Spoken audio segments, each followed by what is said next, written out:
economic impact would be isolated to the owner, but certainly nothing you would see at the gas station, anything like that. Absolutely not. Yeah. We do have pipes in that area that, if they were disrupted, could cause a serious problem. For example, the Colonial Pipeline, which provides fuel and refined product, a couple of 3 million barrels a day to the states to our east and north. If that one had a problem, that would have a national impact. But this looks like if you will, a purely domestic issue for Deer Park. Okay, all righty. A bit of good news, if you will. Tiny little silver lining there. I don't know if we can get Air 11 to zoom in a little bit, but at the top of your screen, you can see that Brookglen subdivision. And it's interesting to me if you look on my right side is Spencer Highway, which is completely closed off. Johnny, can you show them that? I mean, you can see cop cars and cruisers all the way down the line. That's moly. Oh, what happened? ¿Qué pasó, mate? I would say Red Bluff to points north, well past that fire.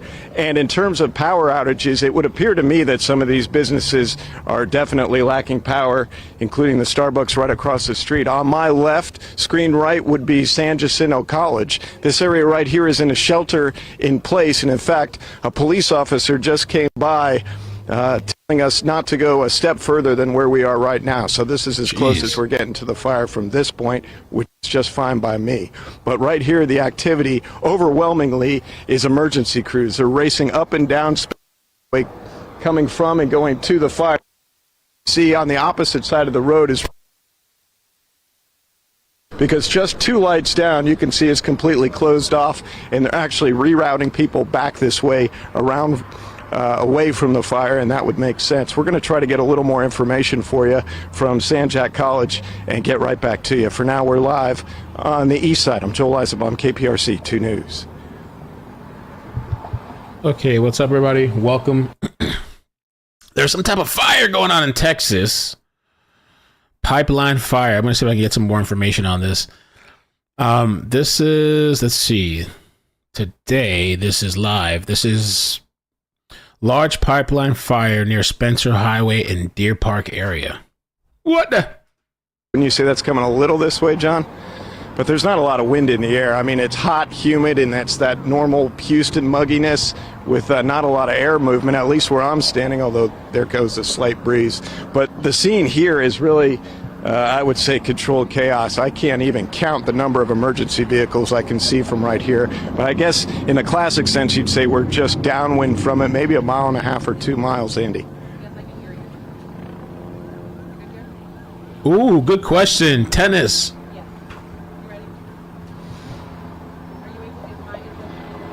Tennis asked if I'm going to be covering the Titanic submarine case. So I saw they had this type of presentation today, like a huge one. And I think I'd like to cover it at some point. I don't, maybe tomorrow morning. It's kind of long. I have it saved here. Let me see how long it is. Oh, they're still live. They've been live all day. Oh my God. They've been live for almost 4 hours now. Oh my God. We'd have to plan a whole day out for that. And we know what those air quality monitors have been like in previous disasters and pseudo-disasters, Andy, is that they're in emergency situations not always as reliable as we want them to be in terms of returning data. So I'm sure we've got people at the station checking what those readings in this area are sending back, but in previous problems, previous fires, previous explosions, they haven't always been sort of as reactive and as information giving as we would want them to be.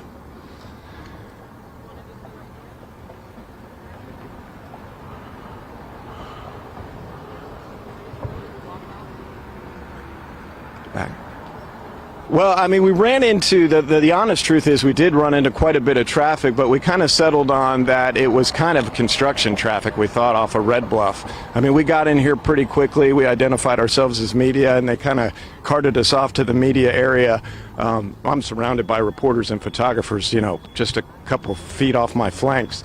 But I'm kind of curious where they're routing traffic around here, because there's a shelter in place where we are right now. So, I mean, you don't see any kids milling around at San Jack College. I'm sorry, I'm creeping too close to the camera.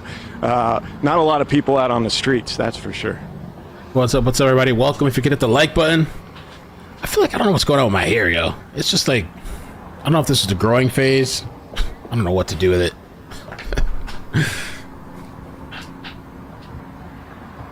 Yeah, I think that's right there.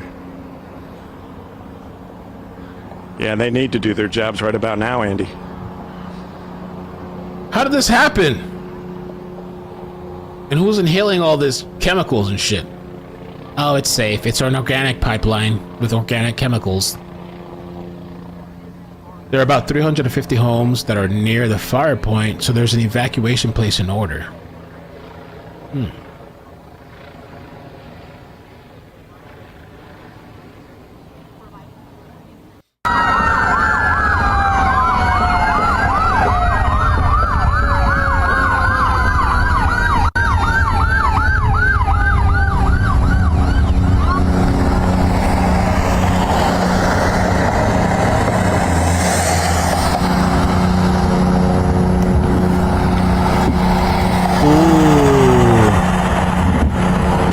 Oh man, we might have to go live, man. I've been trying to hold out for the troubleshooter, but there's so many things popping. I don't know. I've been saving stuff.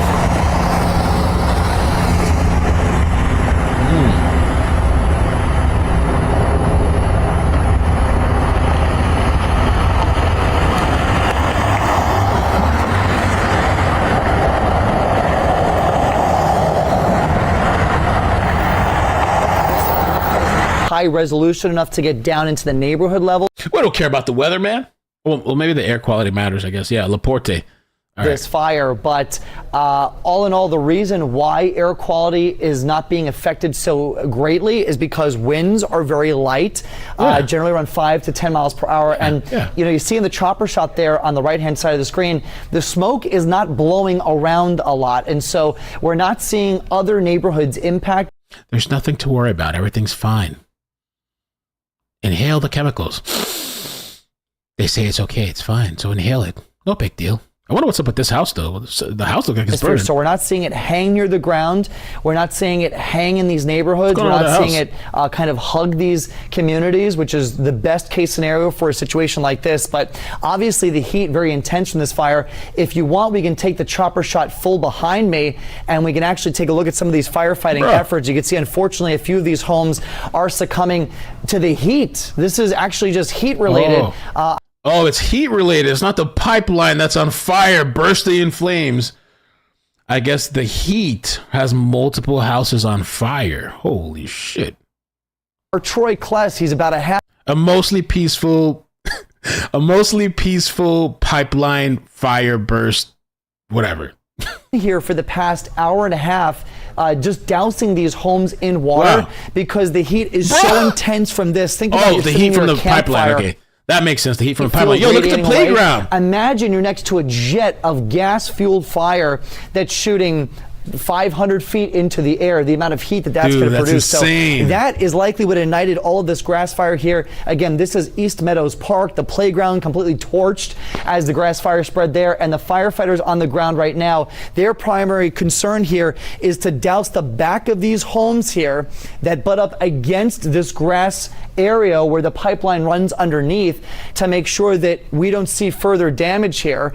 And so far it looks like they're doing upon the backyards here. You can see the fence line here totally burned out, and so firefighters are trying to make sure that this is where the fire stops. So they're trying to create a fire line to protect these structures from becoming casualties of this fire. But you can see, look at the intense heat from this melting the plastic shed back here in the backyard of this home. So I mean, firefighters, even though they're not focusing on the actual. So I wonder if anybody got. Is everybody okay? Like, did anybody get stuck in this intense heat? You know, is there any elderly people, disabled people? I know they said there was an evacuation, but did they go into all the houses? Situation out here, Sherman, trying to make sure that this situation doesn't get any worse than it already is.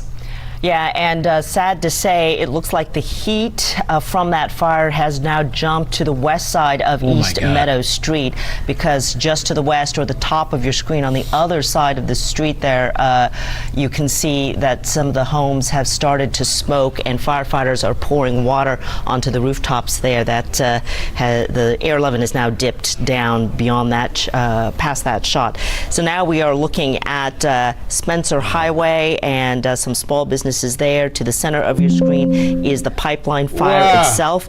A little bit to the left, no injuries reported. Four-door SUV, perhaps a white vehicle that looks like it was caught in the blaze.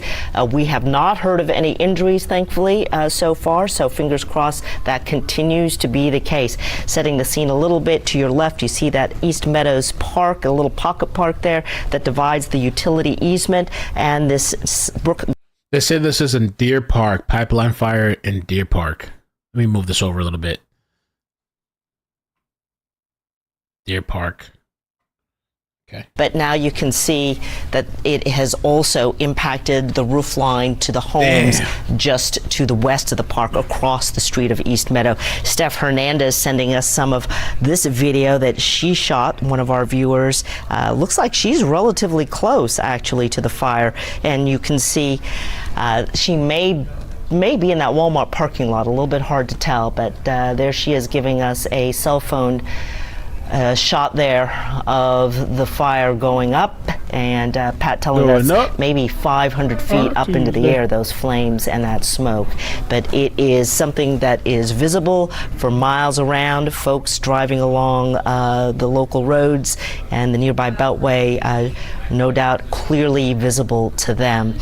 We spoke earlier with Harris County Commissioner Adrian Garcia, saying at that point there were no reported injuries as well, and Harris County Pollution Control is on the scene, as well as Harris County Hazmat. A lot of different local emergency groups have been mobilized to assist, and this is a confirmed pipeline fire. And our energy expert, Ed Hers, an economist by trade, but certainly very familiar with all of these energy sources, his guess is that it is some kind of a liquid that has been burning, not a gas, because he says that would burn cleaner than what we are seeing if it were natural gas. So that's his guesstimate of what the... Yeah, well, the thing with this is, like, it's being fed. It has, like, unlimited fuel. The fire, I guess they have to shut it off. I don't know how that works, the process of this, but it's just being fed, right? It's just a fire pipeline with like unlimited whatever's igniting at the bottom and the oxygen at the top, of course, everywhere. And houses having to be evacuated. There's schools nearby are sheltering. Texas be lit. Starts now. Good afternoon. I'm Sherman Chow, the KHOU 11 Newsroom. Welcome to the 5G's getting burned. Continue our coverage of this pipeline fire in the Deer Park LaPorte area, and the heat so intense that it has spread, caused vegetation, grass, utility poles to catch on fire there, and to go south of the street of Spencer Highway right there, catching a lot of things on fire, smoldering. This is a pipeline fire. First responders arrived just before 10 o'clock. The street there, Spencer Highway, has been shut down for a couple blocks in both directions, and you can see the energy lines there, the utility lines burning. Whatever's in there is dripping now down onto the ground. That power pole, that utility pole, burning. Several others have been smoldering now for over an hour, contributing to the 4,000 customers in the area last reported without power. It has been a dramatic scene. The good news is there are no reported injuries at this time. There is a shelter in place for the nearby schools, as well as with San Jacinto Junior College there, the community college. And this is the Brookland subdivision to the bottom of your screen. Firefighters have have been pouring fire onto the rooftops there, trying to keep the fire from spreading all of that smoking, smoldering heat. But it has already begun to damage some of the homes, even those across East Meadow Drive to the top, sort of right of your screen. You can see some of the smoke there catching on the roof line there, and firefighters have been pouring water onto there. We also have crews on the scene. Our Maria Aguilera is at the command post, or where they're going to be setting up the command post. Maria, what can you tell us? Yeah, Sherman, we are at San Jacinto College here off Spencer Highway. You mentioned Spencer Highway is actually shut down, specifically going in the direction of the fire. Closer, it is shut down both ways. But I want you to take a look at just from our area here from the ground. You can see those massive flames of that pipeline fire and that plume of smoke just going straight up into the air. This is already an extremely hot day. So even closer, I assume it's probably even hotter. Again, this is at the central campus of San Jacinto College, and law enforcement officials have told us that this is where they're going to be giving out information. So far, no information just yet on exactly what caused this fire, what are they doing right now to stop it. But again, we are here, and of course, this. Okay, Flossie, my Texas friend, says that's a natural gas pipeline. It's not going to be toxic as oil. Oh, okay. So I don't know to what level it could be toxic, but I guess not as bad as oil, if it was an oil thing. Okay. The scene, I understand he may be. It's so wild to me to see, like, the reporter, like, just reporting, but like in the background, this shit is burning. Like, that is crazy. I can't imagine, like, if I lived there and I'm just like, I don't know, going to pick up my kid from school or going out for a drive, and there's just this huge burning thing up in, wow. Affected neighborhoods. Yeah. Said your house is about 4 to 5 houses away from the playground that was impacted. Tell me, what did you see? What did you feel? I felt a lot of heat. Felt a lot of water from them spraying down the houses to keep them wet, to keep the fire away. But yeah, it's just devastating just to see this in the back of my yard. And was it just yourself that's living at home? No, it's me, my wife, and my daughter, and we have 3 dogs, a cat, and a fish. Which I was able to get the 3 dogs out, but not the cat. So hopefully the cat gets out, because the back door actually had to break the back door open, or had someone break the back door open so I can get in there. So you were at home at the time that this? No, I wasn't at home. I was actually I got a call from a buddy of mine. And actually, I was at work at the time, so I actually came home from work to get the pets out and all that. What are you thinking when you're going up to your driveway? I'm devastated. Hopefully, my house stays intact, but and my truck is parked in my front yard too. Hopefully, that stays intact too. But I mean, it's all materialistic stuff. I mean, it can be replaced. The only thing that can't be replaced is memories and pets. Animals. So hopefully that your pet is okay. Just you in this neighborhood, just what was it like just learning and seeing this, and what was the response? Just describe what was happening as you're trying to get everything out of your home. Hopefully everything was okay. Hopefully it didn't get as bad as it's getting right now, but obviously that's not the case. Looks like it's, I don't know how worse it's going to get or could get, but right now it's heartbreaking. It is. Did anyone give you any evacuation notice at all? No one gave me no evacuation notice. The only way, like I said, I found out was through a friend, and he actually got the information from his wife. So are you concerned, again, what is the main concern with just how close this fire is to your home and any impacts to your home and to your belongings right now? Well, me and my wife, but we've been in the house going on 6 years, so we kind of knew the area. We know it's a industrial area that we live at. We knew that, there's pipelines behind the house. But it's one of those things where, we have pipelines all over. So it's, you can never say your home is always going to be 100% safe. So yeah, mean, I don't know what else to say. All right. I'm here with you guys. What's your message to the people that own and operate this pipeline? I just hope, for one thing, I would like to know what was going on, what caused the fire, and hopefully how soon will this issue be remedied. And will there be any future notices of any work behind the houses in the future? So yeah. We're working to get those answers. Just you mentioned earlier you had to actually break into your home. Just why that was the case.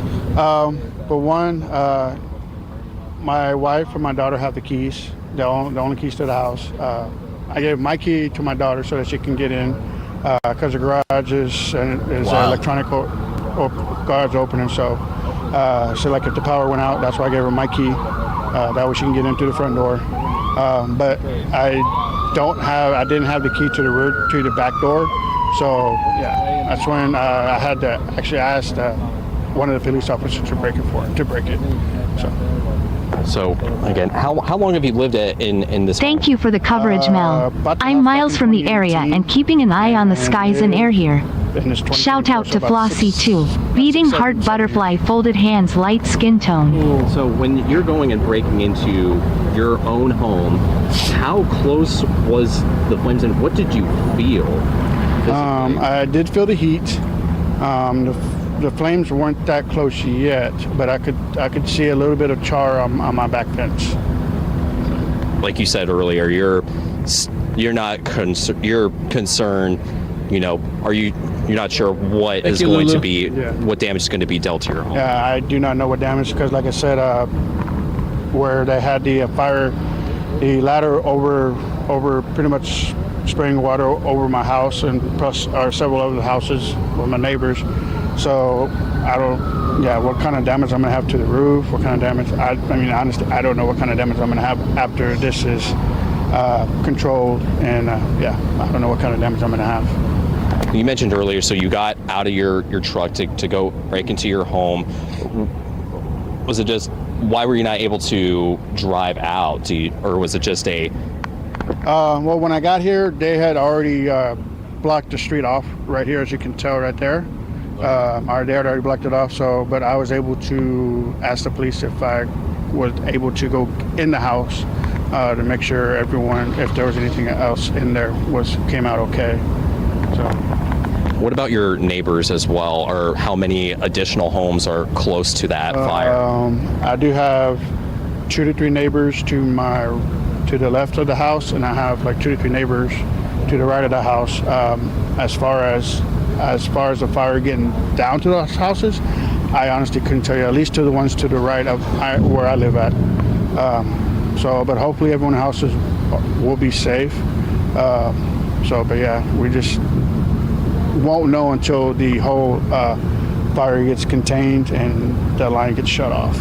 I know it's difficult just seeing the fire. I know it's difficult seeing the fire continuing to burn. What, if any, hope is what any you have for this getting resolved? I just hope that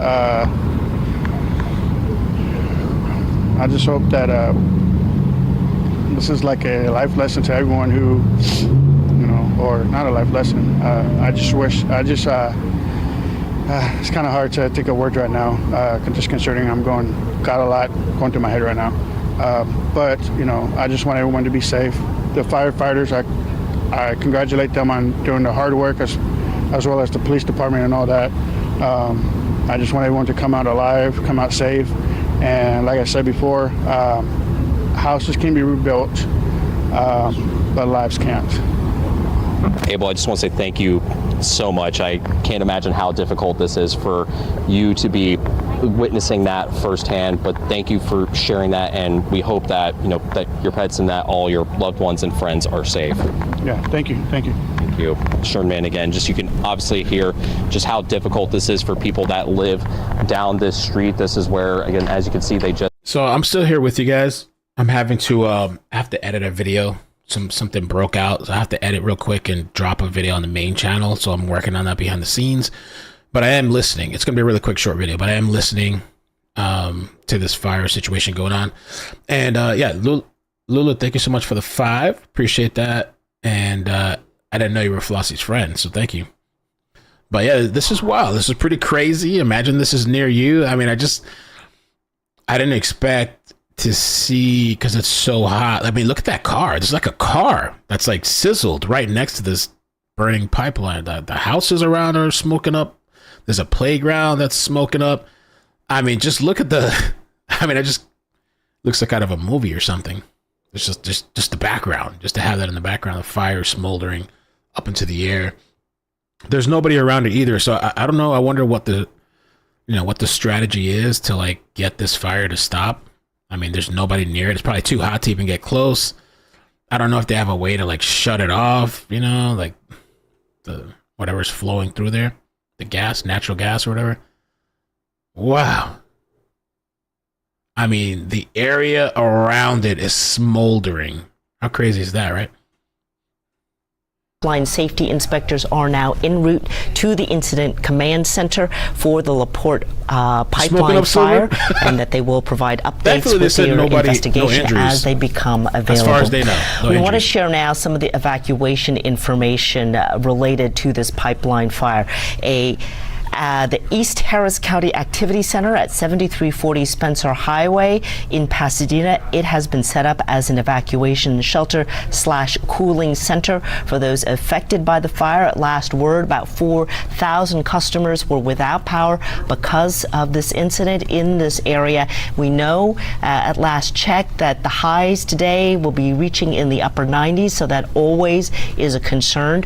We also are hearing that there is an assisted living center nearby, and there is look at evacuating the residents there, not because of concerns about the fire, but because of concerns about the heat. If they have no power, there's no air conditioning, in addition to which medical equipment and devices cannot be powered up.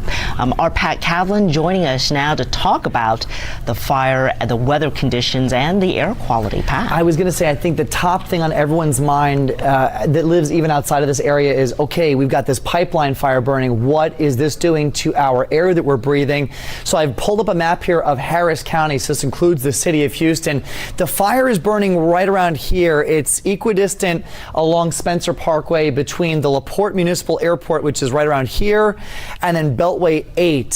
So it's pretty much right in this area. And the good news is that air quality, at least the map that we use, the information that we're given, is that air quality is still good in this area. I just want to give you a little word of caution. This map cannot get high resolution enough down to neighborhood level, and so there probably are likely going to be some issues in that immediate area. But outside of that, this is not having a big impact on air quality for 2 reasons. One is the fact that there is no inversion or cap on the atmosphere, which would keep all of this smoke close to the ground, and the other is there's not a lot of wind to blow the smoke into other neighborhoods, so it's really just contained to this area where the smoke is going straight up into the atmosphere. So air quality right now is in the green for this area. It's in the yellow for the rest of Harris County, but that's pretty typical for what we see here during the summer months, not just in Houston, but really across the U.S. in major metropolitan areas. There's a live look at winds. Notice the arrows going in all different directions. That's a sign that the winds are light and variable, generally between 5 and 10 miles per hour. So again, we're not really seeing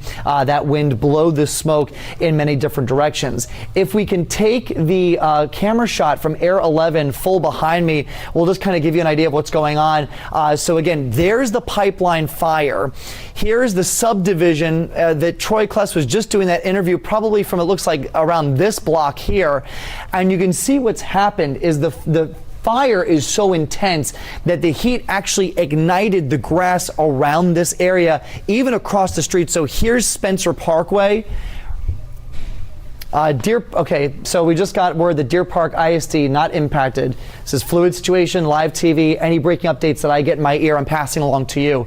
Getting back to what I was just saying, though, the grass in the area surrounding that ignited. Firefighters are working on putting that fire out so that it doesn't spread. This is the Walmart parking lot. So if you're familiar with Spencer Parkway in LaPorte, this is right where the Walmart is. And you can see fire crews are doing 2 things. They're working to put out this grass fire so it doesn't spread any any further. And then if we get a wider shot in a minute, I'll show you there are 2 tower ladders that are dousing water on the homes in this subdivision right next to the fire. So again, here's Spencer Parkway, there's the fire, and you could see everything is charred out around it. Power poles, you can see, are smoking from the fire, impacting those earlier on. And so the intense heat is the main concern now for residents that live in this area, because it's that intense heat that's igniting fires in these homes that are hundreds of yards away. That's how strong this heat is. Our Troy Kless, about an hour and a half, 2 hours ago when this fire first started, he was about a half a mile away, and he remarked on how intense the heat felt from there. So you can imagine how intense the heat is for the homes that are about 100 yards away. So this park over here, this is East Meadows Park, completely torched from the heat. The playground equipment totally gone now because of it. And notice the fire, again, you've got actual fire in the grass across the street from this,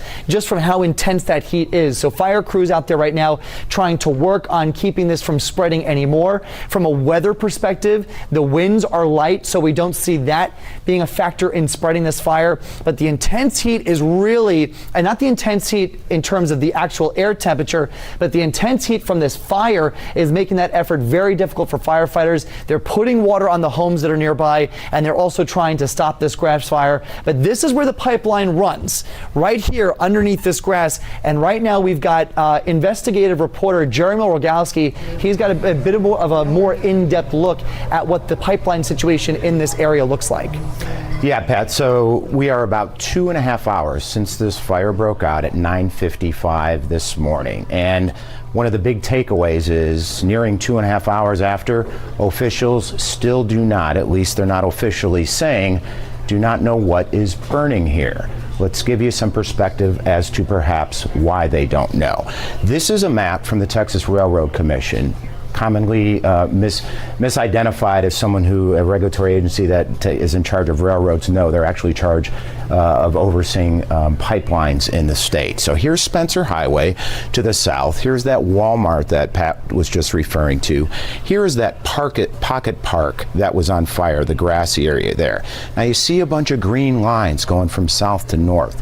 Every single one of these is a pipeline, and many of them have different products inside. In fact, we identified at least 11 companies that own pipelines here in this utility easement, this right-of-way off Spencer Highway near East Meadows Drive, heading from south to north. Those pipelines contain the following products, chemicals or commodities: natural gas, propylene, ethylene, petroleum, crude butadiene, feedstock, propane, methanol, natural gas, ethane, and dry gas. So you see this kind of spaghetti model of green lines, again, each one representing a different pipeline, many of them containing different petrochemical products inside.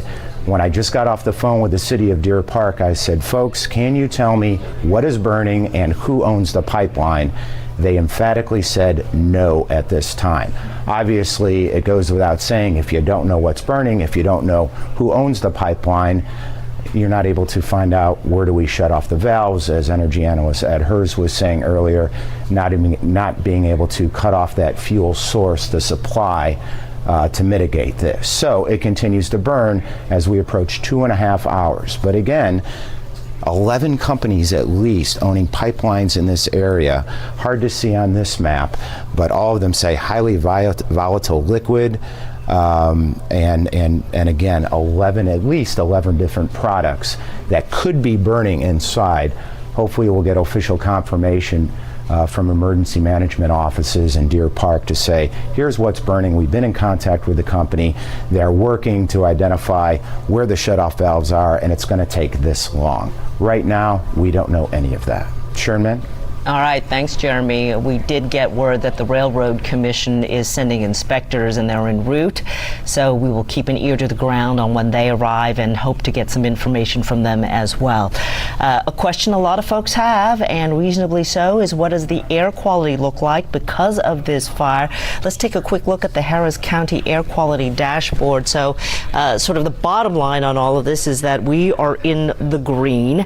So that is the good news. It looks to be whatever it is, relatively speaking, clean burning and everything going straight up. So that's helpful. As Pat has told us throughout the boarding, there's no inversion right now, so that's good. Nothing trapping that smoke close to the ground. Our Maria Aguilera is just a few blocks away, where I believe they're going to be setting up a command station, if that's right. Oh, we see a fire truck just passing her by. Maria, any updates? Yeah, Sherman, we've actually seen about half a dozen fire trucks just pass by here, one from Houston, Clear Lake, a few others. And yeah, we're actually at San Jacinto College, where this is going to be a command post. Law enforcement officials are going to give us an update here. And take a look, just like you said, a few blocks away, and you could see that massive fire burning in the background. We're not even that close, and you can see it just going up in the air, the plume of smoke going straight up. And right now at this college, they are under a shelter in place right now. Students are asked to stay here, to not leave the area, just out of precaution. Other schools in the area, LaPorte ISD said several other schools, especially ones near that fire, are under a shelter in place as well. They said the kids are safe, and of course evacuations underway, the ones even closer to that fire. Again, we're waiting on official word on exactly what caused this fire, what they're working on, what they're doing to stop it. And just a little while ago off camera, we spoke to a woman who was at work, and she actually got notified by officials that this was happening, and then officials went to go and saved her dog and rescued her dog from her home. She took her dog now and is trying to find a place to stay for now, visibly emotional after getting that news and reuniting with her dog from just leaving work as soon as she found out about this fire. Again, we are here, and we're going to stay here until we get the latest information on exactly what caused this fire. But for now, Sherman, I'm going to toss it back to you. All right, Maria, thanks. We are looking at an Air 11 shot to the right of the screen. We just saw a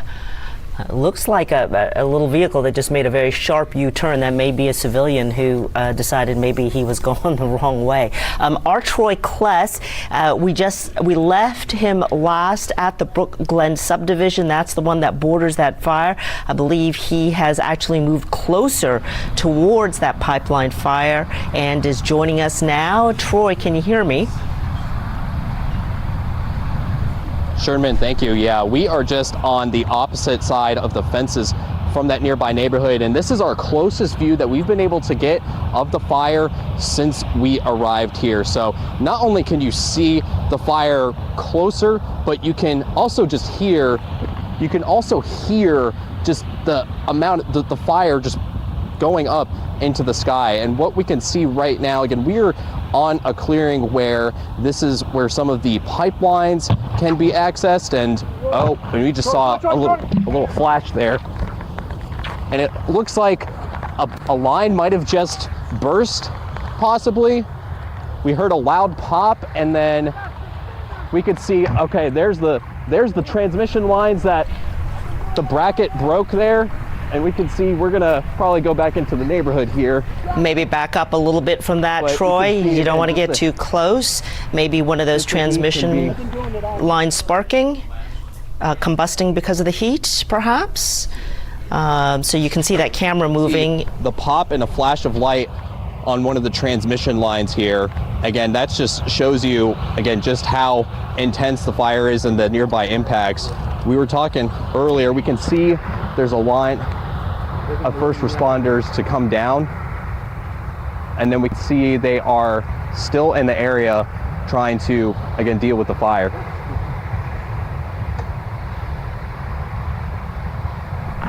While Troy is getting settled there, to the right of your screen, we have an Air 11 shot. And you can see at the top of the ladder truck, the firefighters pouring water in a jet stream and then also in a spray down onto the rooftops. We're going to let Troy and his photographer get a little bit settled there. They had a bit of a scare, perhaps with a utility line or a transmission line. It sounds like it may have caught fire, maybe arced above them. So they're kind of getting reset there and gathering their bearings, and you can see all of those utility lines just dropping straight down to the ground. Obviously, those have melted, burned, snapped, and they're just lying on the grass right now. And yes, familiar to everyone who lives in this area, the warning signs, those little yellow round signs that say petroleum pipeline in the area. Our Jeremy Rogowski telling us that he's counted about 11 pipelines running south to north in that easement right there. So lots of questions as to who owns the pipeline involved and what is burning in it. Our Pat Kavlin joining us now. Pat? Can you guys hear me? All right, there we go. So again, air quality, the big concern. Let's just reset what we're looking at here. There's the pipeline fire. There's the shot live from Air 11 on the right-hand side of the screen. You can see the flames going straight up into the air, and the smoke is also going straight up into the air. So we've been reiterating, if you've been watching, that this is probably the best case scenario weather-wise for a situation like this, because there's no cap on the atmosphere, which would keep this toxic smoke close to the ground. It's being allowed to go up and to disperse into the atmosphere. Obviously, we don't want this in the air at all, but we would rather it disperse than stay near our communities at the ground. So air quality is actually in the green for a good part of this area. This map isn't high resolution enough to get us onto a street level, so obviously this is a little different in the immediate area where this is happening. But for areas that are surrounding LaPorte, kind of concerned, hey, we've got a gas pipeline fire, what's going on? Air quality is not being affected. I know that you're seeing a lot of yellow on this map, but that's very normal for a major metropolitan area to have that during the summer months. You know, you've got moderate levels of air quality. If we can take the chopper shot full behind me, you're really getting a good perspective of what's happening here. We've got tower ladders here on the far right-hand side of the screen dousing these homes, not because they're on fire, but because the heat from this is so intense that it is causing some of these structures to smoke, and it is causing sheds and the siding to melt. And so what the fire department is doing is they're trying to douse these homes in water to prevent any further damage. And you can see a zoomed in view. This is from the Walmart parking lot now on the opposite side of that subdivision here. Fire crews are kind of staging over here. Our Troy cluster is somewhere in this area. And you can see there are transmission lines that are running here. So a lot of folks without power, and this is the reason why you've got this fire that's impacting these transmission lines, and so obviously knocking power out to a good part of the area. On the other side of the street, so here's Spencer Parkway, you can see charred ground. And how is that possible? Again, because the heat is so intense that it has actually caused, look at this, the power poles over here to smolder from the intense heat. And you can see where the power poles have already caught on fire. That's why these are smoldering. But it's homes like this here that are about 50 yards away from this jet of fire coming out of the ground that the fire department is out there trying to save right now. So here's one tower ladder. There's another. Here's another one back here. And so it's really a race against the heat from this fire. And I will say this, the good thing is that it's a contained fire where it's in one location, right? So the fire's in one spot, so they don't have to worry about the fire spreading. But look at this. Fire crews all the way across the street are dousing this modular home in water. And look at how far it is from the fire. Not only is it across the street, you're probably talking about 300 yards away, and that's how intense this heat is, that it's starting to impact structures that far away. So wide shot, you can see the smoke going all the way up into the air here, and that is a result, again, of no wind. So there's the one good silver lining on that, Sherman, but still, we haven't seen any change in the size of this fire in the last 2.5 hours. All right, Pat Kavlin, thank you very much. And we are bringing you continuing breaking coverage of the Deer Park pipeline fire. Air 11 over the scene right now. We have been live with this now, for well over an hour, probably longer now, as we monitor the situation out there. So let's get you up to speed. It was just before 10 this morning, around 9:55 a.m., when firefighters responded to this scene. This is going to be off of Spencer Highway near near East Boulevard. A little bit of confusion earlier. This pipeline fire officially in Deer Park, but certainly impacting LaPorte as well. They neighbor each other, bordered by Spencer Highway, and so both offices of emergency management have been activated. To the top right of your screen, you are looking at shots from Air 11. This is the Brook Glen subdivision, which is just west of the utility easement where that pipeline fire has been roaring now since about 10 this morning for over 90 minutes. And firefighters have been pouring water onto a small East Meadow pocket park right there, as well as the rooftops of the neighboring homes. Some have already begun to smolder and catch on fire. The East Meadow street right there that runs through that subdivision has been shut down. The residents are being held back a few blocks away for their safety, of course. Spencer Highway also shut down. Our Maria Aguilera is live where they will be setting up the command post shortly, and she is joining us now with an update. Maria. Hi, Sherman. Yeah, I'm at San Jacinto Community College, the central campus, and we're actually told now that that media staging area has moved to another location. We do have a crew going there now to get that information and get the latest, but here they are under a shelter in place. However, we've seen a lot of cars leaving the parking lot, students leaving, not heeding that warning. And here, just blocks away, you can see that massive fire still burning, that pipeline fire. You can see those flames and that plume of smoke going straight up in the air. Those shelter in place orders are for the safety of people because obviously, although we're not right up on the fire, this is still pretty close and it could be dangerous. LaPorte ISD says that several of their schools are under shelter in place as well. They said that the kids are safe. There's no fire at those schools or here at San Jacinto College. But again, that's just out of a precaution. Now we are again seeing a lot of people leave the parking lot here at this campus, and they're going into Spencer Highway, which is the direction opposite from the fire because the other direction is currently blocked off, so they're not really allowing anybody to go there. A little earlier we spoke to a woman who said that officials went and rescued her dog because she couldn't get back into her neighborhood because there are evacuations in order right now as well in neighborhoods closest to the fire. She was visibly emotional. We spoke to her off camera. She was just too emotional to speak on camera, but she did say that she was just thankful that she got her pet, and now she's just trying to find a place to go. Now the latest that we're going to get is information from law enforcement officials, which we believe is going to be from Deer Park Police. Again, we do have a crew headed that way now, and we will provide the latest information as soon as we get that, Sherman.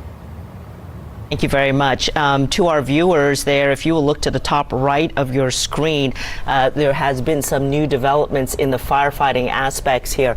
So Spencer Highway is the main street that is running across your screen at a diagonal there. And on the south side, across the street from the fire to the left, oh, we just zoomed past it, but there's a fire truck that's pouring water onto some structures now on the south side of Spencer Highway. Previously, they had been concentrating their efforts on the north side of Spencer Highway and to some of the grass here. Also, they're trying to obviously contain the heat, reduce the heat to the rooftops and the structures there.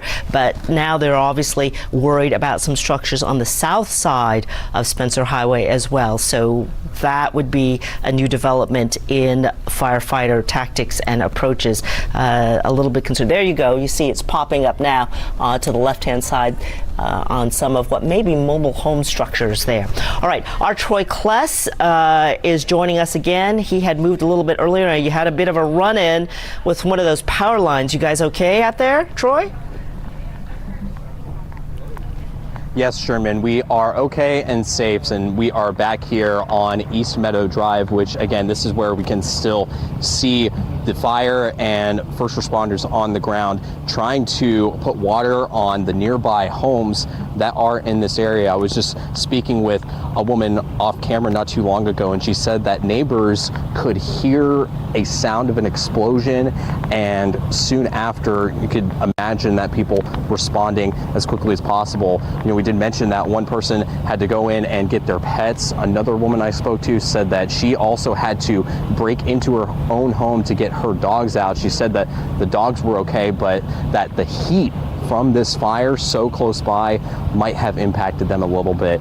And one thing that she mentioned is that she had a grill with a grill cover on the back porch, and she said that the grill cover had completely melted to the grill. So that just gives you some idea of just how intense the heat can be so close by. Remember, we spoke to a man named Abel earlier who said that his back fence was charred from the flames. And again, this is just what we're continuing to see, just a massive effort. And I do want to share that, you know, when we were out in the field earlier along where those power lines were, we could see first responders all around, from over to the nearby Walmart to all the way over to this side. Again, we are on East Meadow Drive, and we're looking south, from north to south of where this fire has been continuing to burn for going on more than maybe several hours at least. And you can see obviously a lot of people are sitting back and just waiting with some concern about how their homes are going to be impacted. We can see several ladder trucks, again, continuing to douse the nearby homes with water. And we can see just how intense some of that heat can be as well. So again, some people are still concerned and say that, never seen something like this happen in their neighborhood, although they know that they live near an area with pipelines. Again, this is just something that some people probably just didn't imagine. And right now we are just seeing just a large scale response to this fire that is continuing to burn. And this is what we're continuing to see. And Pat Calvin, we talked earlier when we first talked to you a few hours ago, we could see that the flames were really high, and then now they have actually gradually gone down. But as you see, the fire is still continuing to burn at this point, I think. And we've seen just throughout the morning just that large plume of smoke just going straight up into the sky. Yeah, Troy, it looks like, we were optimistic. We thought that those flames were starting to come down maybe a little bit. That's just not the case. And this is so heartbreaking to see right now. It does look like one of the homes here has caught fire. So this is East Meadows Park, right? So the jet of fire that's coming out of the sky is back over in this direction. And it's just the heat from that has started to cause some issues with this home here. So they are trying their very hardest to contain this fire. The last thing that you want is look at how close these homes are together. The last thing you want is for one of these homes to catch fire and then start spreading to other homes. So they are working frantically to preserve the homes that are so close to this jet of fire that has just not, stopped at all. We're now going on about 2.5 hours where this fire has gone totally unobstructed. This is East Meadows Avenue here. So this is the street that Troy was on. He's way down, and just look at what's going on here. So there's the park, and they're dousing that water on that home. They are trying their best to preserve some of these structures here. It's really a remarkable job that they're doing here. It's all they can do as well, because they cannot put out the fire at that high pressure gas pipe where we have that leak coming from. So what they are doing is they are doing their best to protect everything that's around there. But look at the smoke coming from the roof here. That is just a product of the heat that's heating up the roof and heating up the structures. You can see the smoke coming from the front of this house. And so they're really trying to protect what's burning there. If we could do a split screen now, I don't know if that's possible, or at least go to weather graphics. We'll just talk about what's going on here. The wind in this area, the good news, is very light. Okay, so any of the smoke and the toxic fumes that are associated with this gas line break is going straight up into the sky. If we go back to the full screen with the camera, I'll show you what's happening here. And you can see the smoke is just going straight up, right? So just look at the scale of this.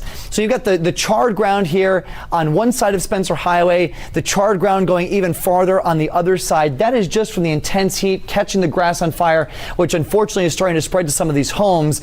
But in terms of smoke, in terms of fumes, in terms of anything that's toxic for the neighborhood, all of it is going straight up. If we had an inversion or a cap in the atmosphere, that would be keeping all of that close to the ground. And we just don't see that happening here, which again, best case scenario for a situation like this, but still heartbreaking to see the homes in this subdivision that are right up against this gas pipe being affected. And even out here, look at how far this is. You're talking 300 yards roughly away from the fire, and they're having to put water onto these structure, these modular homes, because that's how intense the heat is over there. Let's switch back over to weather graphics full screen if we can for a minute. And I just want to talk about what this looks like. Again, wind is not an issue. And as we go over to satellite, you know, typically with these big fires, you can see it on satellite.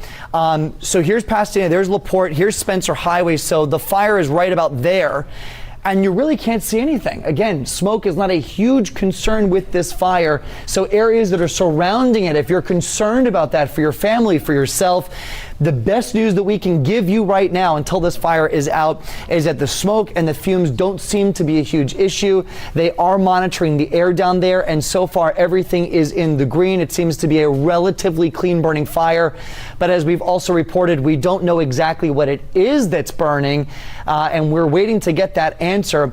They're still waiting to get we're still waiting to get an answer on exactly who owns this pipe. So obviously a lot of unanswered questions right now, but the priority is protecting the homes in this area, protecting the businesses in this area, and shutting off the fuel source to this fire, because until they do that, it is going to keep burning. We've got 2 reporters out there right now. We just spoke to Troy Kless. Right now we're going to go over to Maria Aguilera. She also has a live interview with someone down there right now. Maria, what's going on?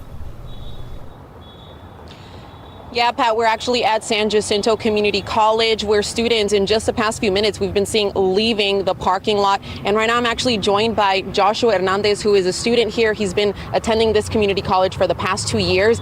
And you were just telling me actually that they just let you guys know that you guys could leave because you guys were under a shelter in place. Yes, we were at first, but obviously as the fire kept going on, it got worse and worse, and they're scared for our students. Obviously they care for our safety. So the biggest thing is to just let us out earlier now, because obviously our safety comes first, which I appreciate my school for doing that for us.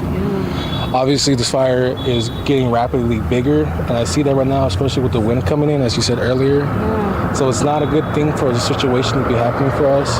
Hopefully everybody's okay. Yeah. What were your thoughts whenever you first found out that there was a fire, how close it is, and when you actually saw the flames, because it's massive? Yeah, at first I was in my my accounting class, obviously, and first I thought it was like a house on fire, maybe something small, but as we saw, it kept getting bigger and bigger. I didn't know about it because my first class was in philosophy, so we couldn't see the fire from there. But when I got to my second class, I saw the fire and it's getting bigger and bigger, and that just scared us, obviously, because we're like worried about people over there. We're thinking it's gonna come down, but it didn't. So I hope everybody's okay over there, and I hope people are not having any issues evacuating. And you were telling me that thankfully your family actually lives in the opposite direction, because I know that neighborhoods there and families are being evacuated right now because of this massive fire. Your family's okay right now? Yes, ma'am, they're fine right now. They actually called me multiple times, but I had my phone on silent because I was doing the test, so I forgot about that. But everything's fine over there, and I hope people over there, especially over there right now, I mean, that is just a scary situation for anybody out there. I hope prayers to everybody out there who's doing okay, if anybody's in harm, I hope they are fine. And I wish the best for anybody out there. Yeah, I mean, technically, really a scary situation right now. And so now are you headed home? Because you guys were just asked to leave now after that shelter in place. Yes, I'm heading home right now. Everybody's heading home. All the shops are closing. Obviously, you can see over there traffic going on because everybody's going to go home. And I hope that people get home easily and safe. Obviously, I know some people who live over there, so it will be a little difficult going over there, but I hope they're safe still. Do you know if nearby roads are blocked off? Because I know obviously we see in that direction there's a lot of traffic. There's a block off road over there actually in the front of the building. So they're trying to mostly have the people go over here, not over there. Obviously that's where the fire's at. Yeah. So they're trying to have safety for our students and the people who are trying to leave the campus. Yeah, because we're actually right next to Spencer Highway, and Spencer Highway is shut off in the direction of the fire. So there's actually a lot of traffic going in the opposite direction. But thank you so much, Josh. It was really nice meeting you, and I hope that you get home safe. Thank you. So as you can tell, that was a student here who's been coming to this campus for 2 years. Thankfully, he says his family is okay. They're actually in the opposite direction of the fire, but we know that where Troy is closer to that fire, there are families that have been evacuated. But right now, we actually, just a few minutes earlier, we saw like a dozen fire trucks coming in and rushing into the area, several of them from the Houston Fire Department, at least a couple from Clear Lake. So of course, this fire, you could see here, still burning behind me. And of course, we are now waiting just on official word on what exactly caused this fire, but we'll provide that information to you as soon as we get it. Sherman. All right, Maria, thank you very much. Yeah, mutual aid certainly in progress as different area fire departments stream in to assist. Hey, we also wanted to let folks know there are Pasadena ISD school students who attend classes at the San Jac Community College, where Maria is at, and those students should report to Building 20. Pasadena ISD buses will then transport those students to their high school campuses. So those Pasadena ISD high school students will have a way back to their home campuses since the San Jacinto Community College is now closed for the rest of the day. All classes and activities, of course, canceled, and employees there should plan to work from home, do some remote work there as well. All right, let's go ahead and take a look at some of the viewer video that has been sent to us throughout the morning. These are always very interesting, giving us sort of different perspectives of a situation. This is going to be from Bill Warford, and he is a little bit further back. His shot showing us the plume of smoke climbing up into the sky there, and that's a little bit different angle than we've been able to see before. So as dramatic as the fire is, and it is, the smoke column even larger and taller going up into the sky there. Let's take a look at what's next. We have some more viewer video. This one is going to be from Carol De La Rosa. Looks like she is in a parking lot shooting across as well through the trees there, and man, that hot orange fire is really something not just to look at but to feel. Our Troy Kless had been about a half mile from that fire earlier, and he could feel the heat. And to the right of your screen, our Air 11 shot, you can see the blackened, charred vegetation, the grass along that easement. That is simply from the heat of the fire. At some point, it'd be fascinating to know how many degrees that temperature is, but we don't know that right now. Let's take a look at our next viewer video. This is shot from cell phone.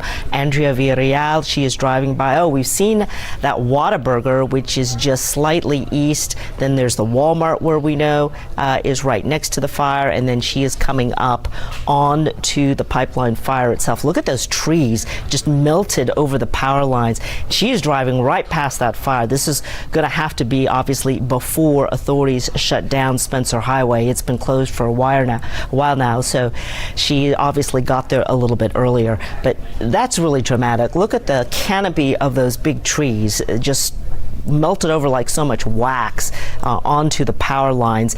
And we've actually seen some of those power lines that ran down the easement crossing Spencer Highway. Those have all completely melted and now just dangle onto the ground, onto the grass, and onto the street itself.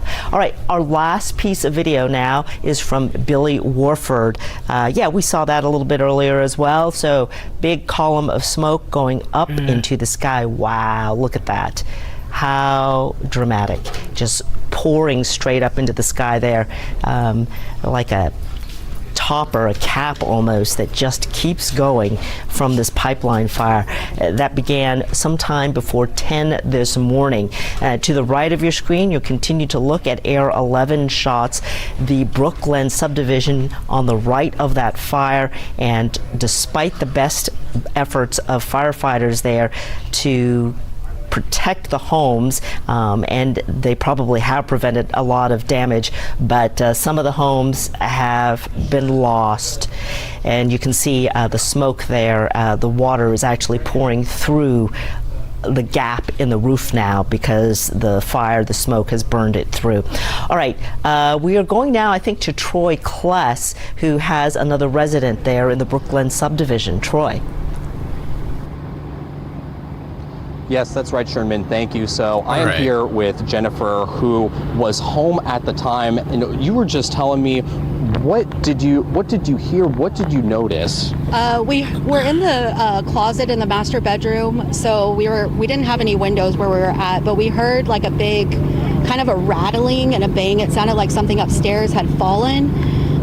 So my husband was like, "What was that?" And he rushed out to go see what was going on. And when he got out there, I followed behind him, and you could see everything in the house just shaking, like rattling, and you could hear it sounded like a jet engine because it was just a lot of pressure and force, like you could just hear something. So he walked to the front door, and when he opened the front door, he was like, oh my God, he was like, we've got to go, like get the stuff, like get your stuff, we got to go.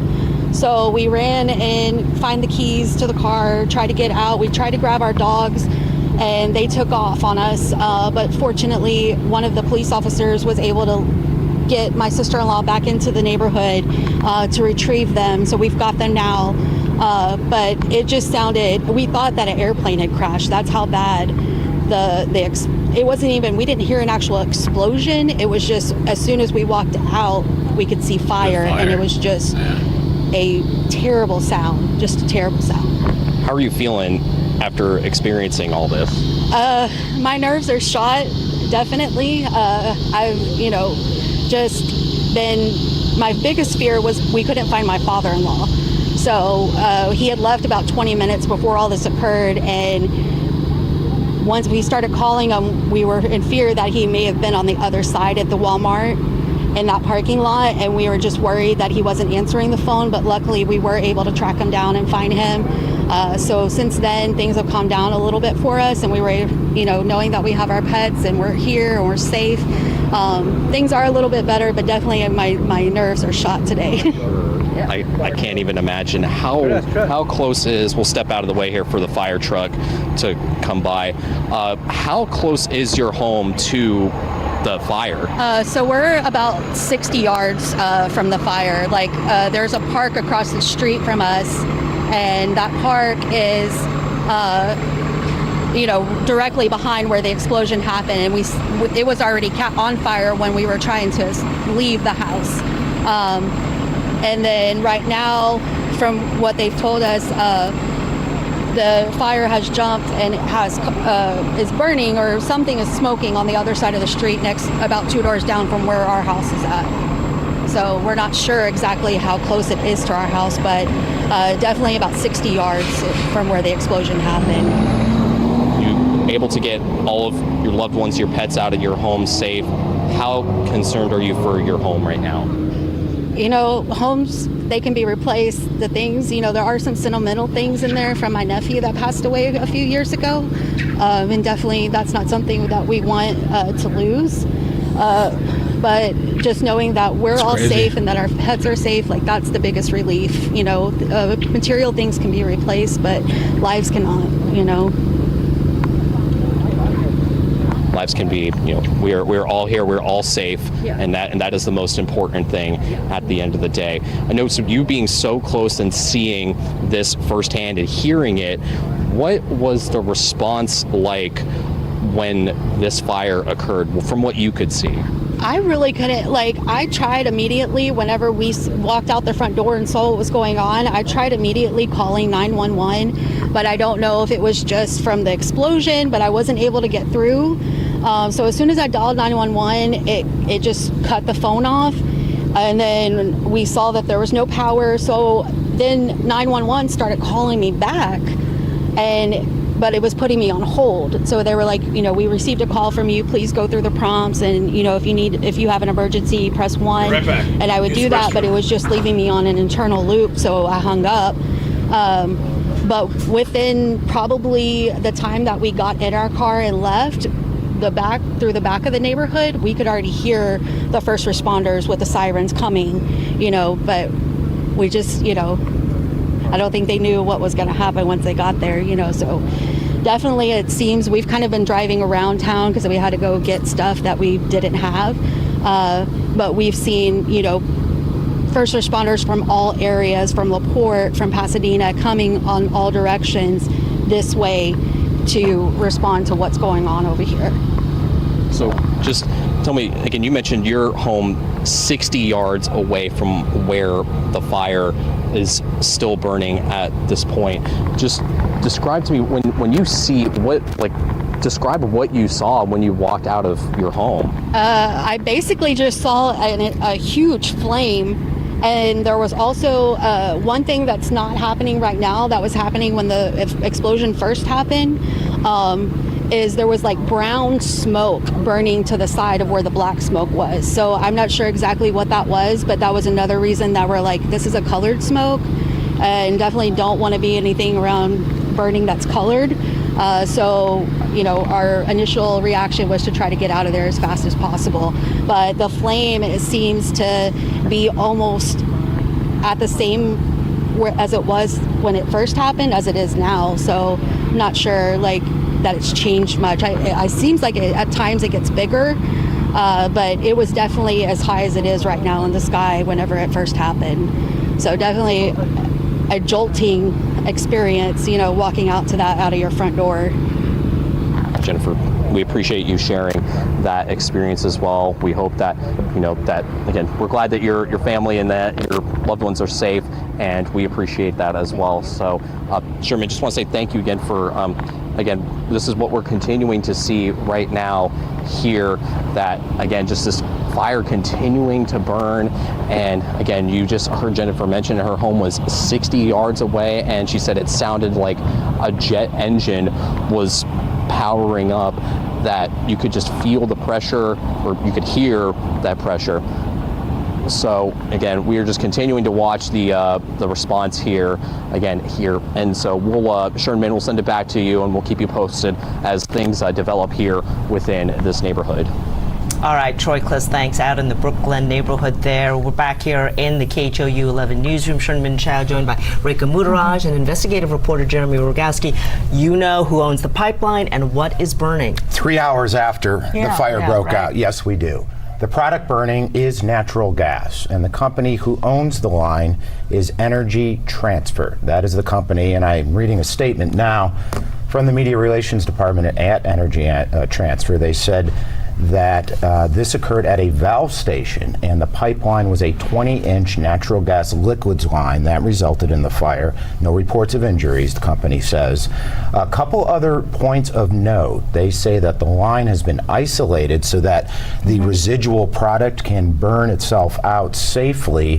However, the company does not have a timeline at this point on how long that process will take. So it sounds from this statement, ladies, that they were able to isolate, and in fact, we got other information from the Harris County Judge's Office. I think you can chime in here. They lowered the PSI, pounds per square inch, on this line from 1,400 down to 200.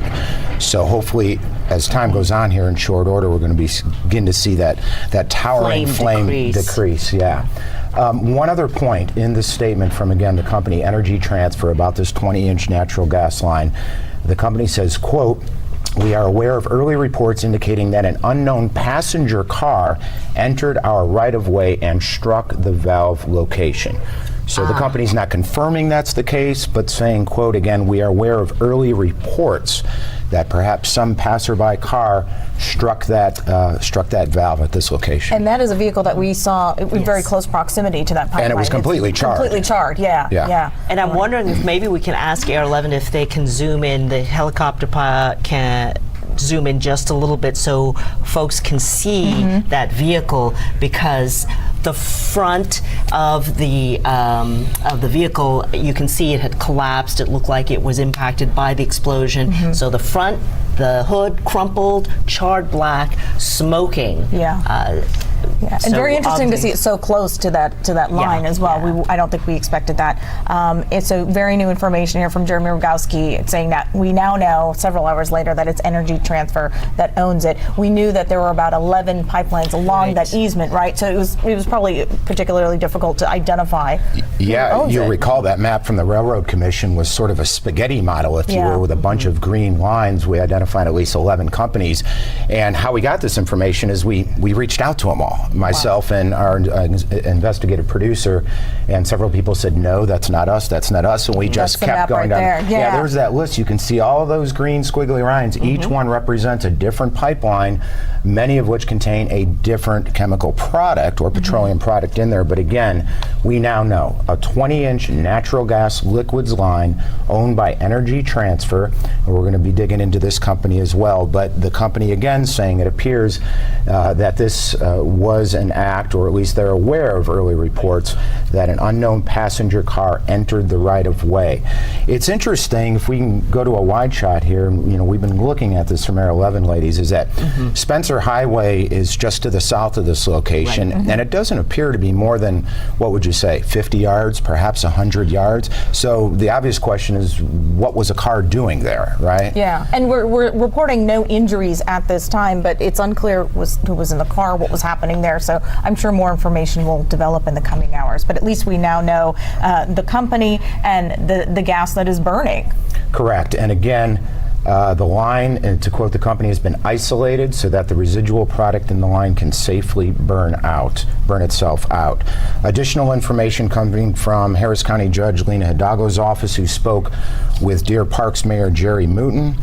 Jerry Mouton tells the judge that confirms that the product that is burning is natural gas, that the biggest risk is just the constant heat, obviously, and that coincides with what Pat's been saying. Fortunately, we got some good weather patterns going on, that wasn't a risk outside of the heat and those structures nearby. And again, that the PSI pounds, the pressure in that line has been dramatically reduced. This coming from the office of the Deer Park's mayor, and again, Energy Transfer, the company, saying that the line has been, quote, isolated. So now what's burning is residual product. So that is definitely good news, and that PSI reduction, percentage-wise, pretty dramatic. We do want to let folks know also that at 1:30 we're expecting a press conference from authorities to kind of get us all up to date. I think the Harris County judge will be there as well. But we want to go ahead and do what we call a reset to get started, bring folks up to date if they are just joining us. This fire beginning just before 10 o'clock this morning. Yeah, Sherman, you've been on it all this morning, as well as you, Jeremy. We're talking about this gas line here of natural gas that is burning in the Deer Park area, LaPorte area, kind of on the border there. Again, we just got official reports that the Energy Transfer, that company, is the one that owns the pipeline, and this is residual chemicals that are burning. So I'm hoping with this case that it sort of starts the clock there, that we might see this fire die down soon enough. Again, it took several hours to identify what exactly was burning and who owns the pipeline, but we do now know that since it's been burning since 10 o'clock. Natural gas, it is a liquids line. All of this happening off of Spencer Highway, which has been shut down, both going east and west.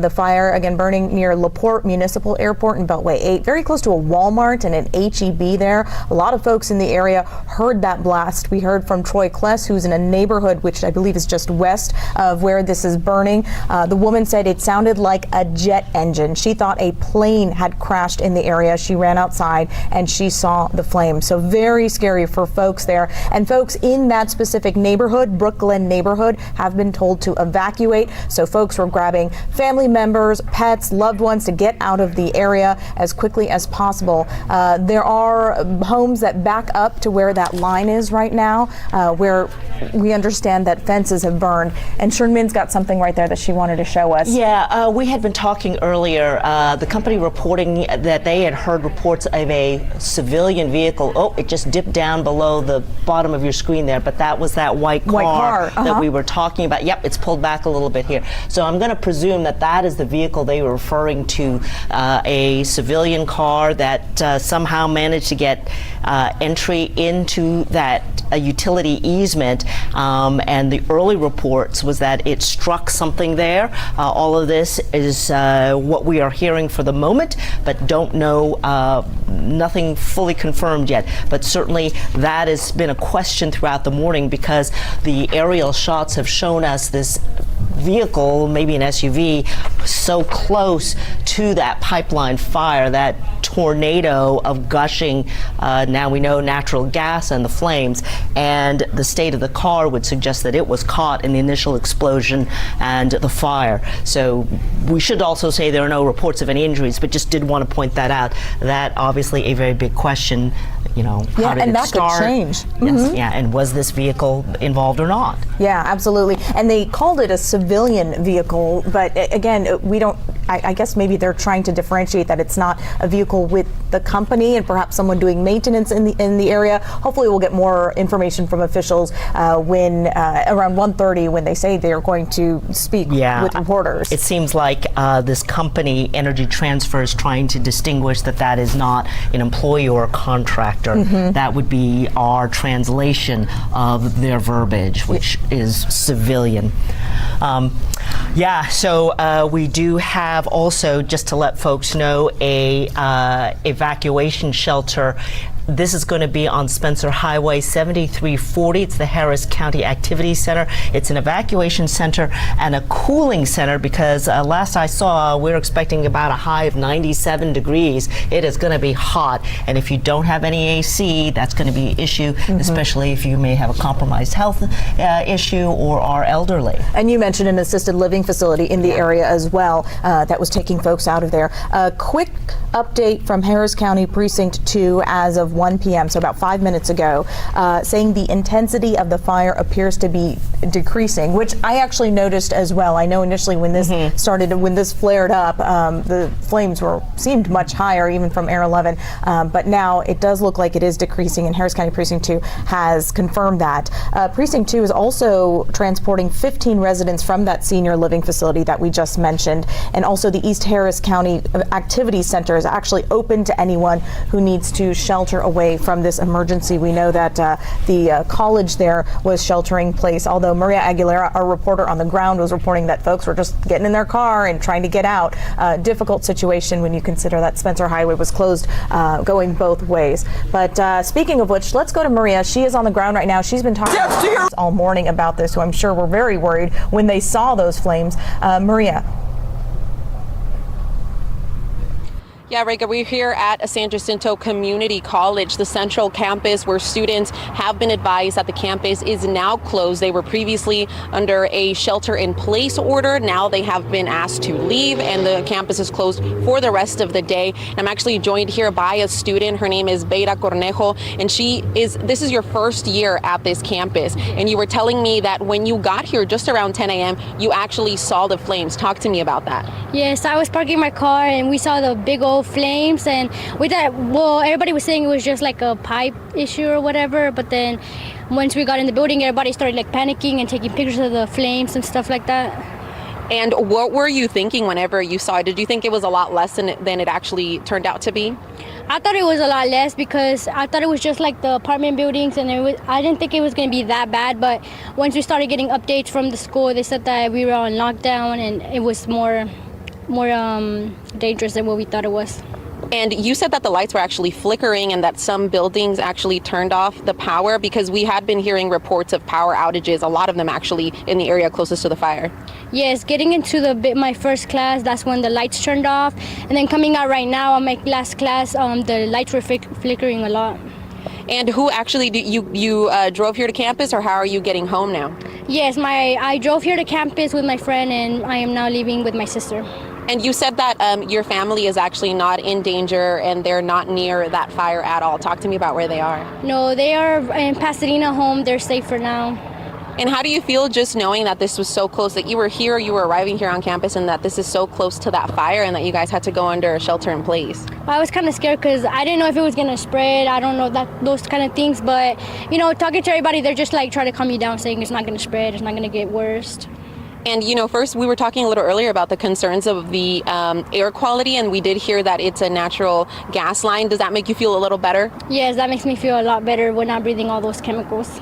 And now you're just going to be staying up to date as far as returning tomorrow, right? Because you said that the fire was burning, it was burning a lot more and a lot higher than it is now. Talk to me about the difference, what you're seeing now. Well, now it looks a little bit less higher, but the flames still look bad. Well, thank you so much for talking to us. It was good meeting you, and I hope that you get home safe. Thank you. So this was actually, we were talking to Beira Cornejo. She is a first-year student, and you could see those flames still burning in the background.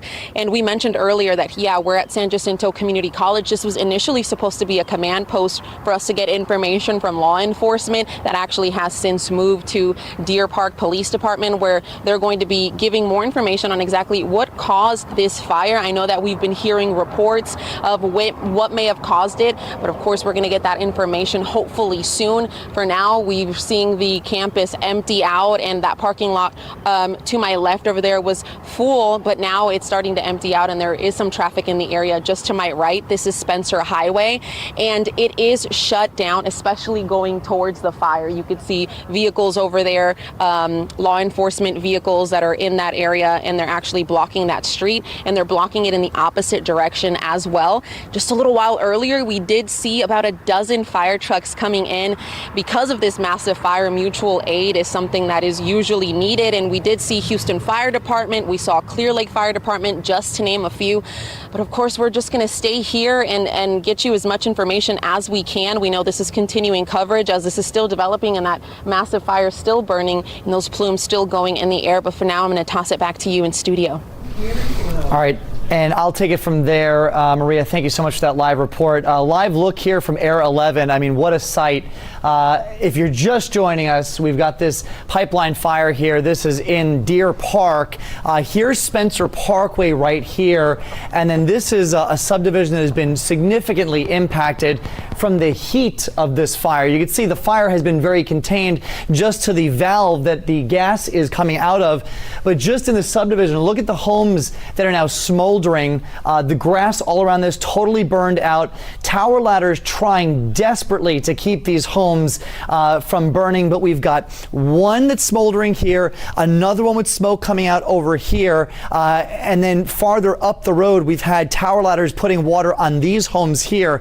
The good news is that fire crews have put out the grass fire, so it's not spreading any further. Here's the Walmart here. Here's Canada where it intersects Spencer Parkway. So in this perspective, we're looking north, but you could see again Spencer Parkway here, what Maria was just saying, totally shut down, and this is the subdivision that's really been impacted the most. It has been heartbreaking to watch the tower ladders try to save these homes, most successfully but some unsuccessfully just because of how intense the heat is.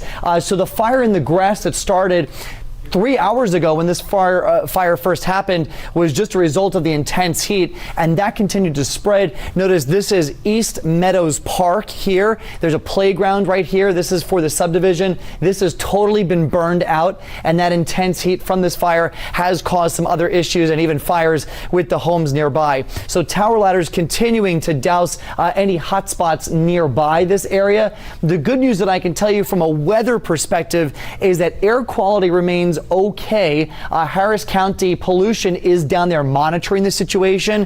But as we look at the map here, notice it's a lot of green.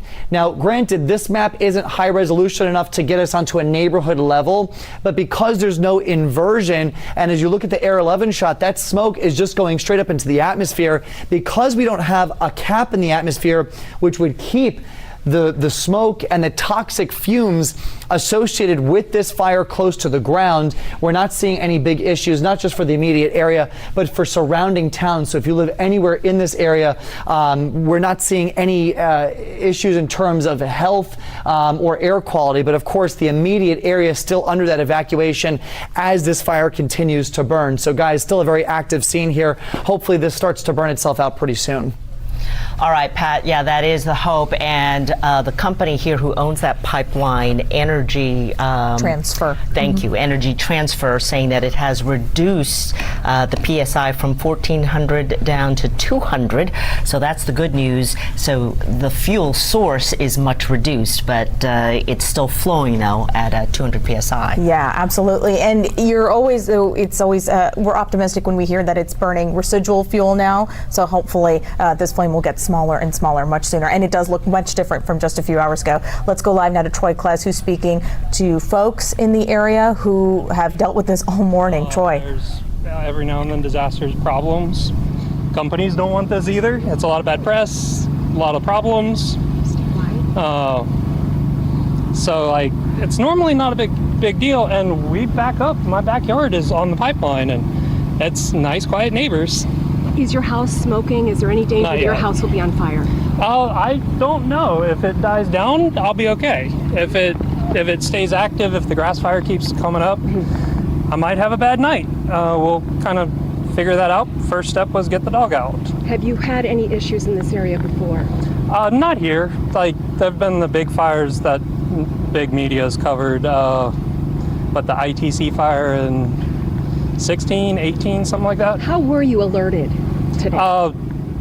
Deer Park has a great red alert messaging system. Their text message, their phone calls are fantastic. So we got that within 5-10 minutes. You got I a guess. text. We got a text and a phone call, and then that let us know to come get on live streams, watch all the different news channels, whoever's flying the chopper at the moment, to kind of keep an eye on things. What do you know about maybe when you can return to your home? No idea. That's why I wanted to get the pup out, wanted to get some medication just in case we can't get in tonight. I would expect we get in soon, tonight, tomorrow, but no idea when. I can feel it, but for the viewers, talk about what it feels like out here right now. Tense, stressful. The heat. I mean, it's standard Houston heat. It's a little bit warmer here than it normally would be, but it's not comfortable. What do you think about the first responders down there trying to save homes? I appreciate all the work they're doing. They're definitely doing hard work. It's not a fun job to go be that close to a whole bunch of dangerous stuff. That's a hard job. Have you talked to any of your neighbors? I've texted a few. Some of them, they were, kind of forced out earlier. So trying to get updates to figure out, make sure the dog was okay. Do you have some place to go if you cannot return home tonight? We got some family over in Pearland. So worst case, we go over to their house and that'll work out. How concerned are you that your house will be in some way damaged? Less than some of my neighbors who are closer. Since I'm only about halfway up, it's a little bit less risky for me. Can you? But it's not great. Can you talk about what's going on down further up the fairway? All right. Okay. Sorry about that. So we just heard from a resident who just got left back to get their dog from their home, and you could just hear, he sounded pretty calm given the situation here. So, but I do again just want to bring you because we've been hearing from so many neighbors here in this community, and I'm speaking with Chandra, who again you told me that you live close by, just. Again, yes, a few houses away from the park, about 7 houses away from the park. Okay, and just describe, so you were home at the time, just tell us what happened. I was home, doing last minute cleaning and stuff before I go to work, and my husband called me and we were talking on the phone, and I told him I heard a loud noise in the back of the house, and then I was like, maybe there's some truck or something there, because they usually do some sort of work in the back. And he said, that's not good, you should go look and see what's going on. And I went out there and I looked, and when I saw the fire, I got so scared. I had never been panicked like that before. And then I start screaming, and I run to the front door, and I run out to the street, and then I just saw everybody else, all the neighbors, and everybody's on the street running, and they're saying everybody's saying evacuate. There's a very intense moment. One thing that we've noticed being out here is some people could literally feel the heat. Can you describe what that felt like? Oh, it was very hot. Like I felt like, I don't know, it's like a big ball of fire, like coming close to you, like you're standing like in front of an oven, or like a big oven or something. Like that's how hot it was. Like you feel the heat coming. So you were home at the time, but you and the rest of your loved ones are okay. What about your neighbors in the area? When I came out on the street, I saw everybody else was coming out, and then there's the one lady next to me. She's an elderly lady, so I was like trying to call my son because he just left and tell him don't come home. There's the fire happening by the house. And then another neighbor said she gonna go check on that lady next to me to see if she's okay, because I think she lived there by herself. But I'm just praying that everybody, is okay and all the houses is fine. How concerned are you for your home being that close? I'm very scared. Like I'm very concerned and scared, not only for mine but for everybody else that's in the neighborhood. Living here a long time. We were just talking to a man who says, you live in this area, so you understand that there are pipelines back there, and you live on the side of the street that's closest to the pipeline. Yes, I do. I do live there. So how concerned are you just, with this happening, do you always have that level of concern that something like this could I happen? never really thought about it. I never pay attention to because we moved here about 10 years now, and we used to live in New Jersey, so I don't know anything about, those kind of things in the back there. And it never really crossed my mind, so now I'm second guessing it. So. How concerned are you? What message, if any, do you have to the people that operate that pipeline? I don't know. I don't know what to say at this time. I don't know. I just feel very scared right now. I don't know. Chandra, I just want to say thank you so much for sharing that experience. We're glad that you were home by yourself, but your family is okay. Yes, everybody is okay. Thank God. Thank God. Yes, absolutely. Thank you, Chandra. We appreciate it. And that's just, just a piece of how these residents are feeling right now. Again, watching and waiting to see what impact this fire could have to their homes. So we'll send it back to you guys here and leave you again with this image here of the fire continuing to burn right now. All right, Troy, thank you very much. And, we remain so impressed by how calm and collected and really positive the residents there are at Glenbrook because, when your home is threatened, that is devastating. A couple of quick updates here. This from the Deer Park Office of Emergency Management. They say that it is a chemical Y-grade NGL, liquid natural gas, which is burning, as Jeremy had identified for us, and that there are evacuations and shelters in place for areas including the HEB, the Walmart, those are on Spencer Highway, Heritage Elementary, College Park Elementary, James H. Baker, and San Jacinto College. And a temporary reunification site has been established at the Jimmy Burke Activity Center on 13th Street for evacuees, as well as the Faith Bridge Church on Center Street in Deer Park. That is where folks can reunite with others, and then there'll be a press conference at about 1:30. Yeah, and the other spot, and I'm sorry if you mentioned it, but the East Harris County Activity Center at 7340 Spencer Highway in Pasadena, also open to folks who have had to evacuate. An update on the power. A couple hours ago, reporting that 4,000 people were without power. We just checked. Now it's about 1,000 people who are without power in the area. But despite that, they're still evacuating. Precinct 2 says it's transporting 15 seniors, 4 of whom are wheelchair bound, to another facility. Of course, the lack of power for folks living in an assisted living center is a problem. No AC, no way to power medical devices, so very important to get them out of there as well. But we do know that that fire those flames have definitely come down quite a lot in the last even just 15-20 minutes as we've been watching. Jeremy Rogalski with us again. Tell us and recap kind of the new information that you've learned in the last hour.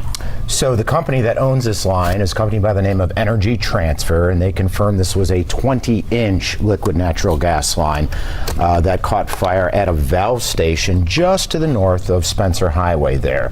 The company says the line has been isolated so that, as we're seeing now, only the residual product in that line can safely burn itself out. So as time goes on, we should see that tall, towering flame diminish as we speak. Check out that house there. Wow, look at that house. Those are new photos, new images coming from Air 11. Live pictures, and you can see the water streaming across those rooftops, which they've been doing all morning to try to keep those rooftops cool and to protect them.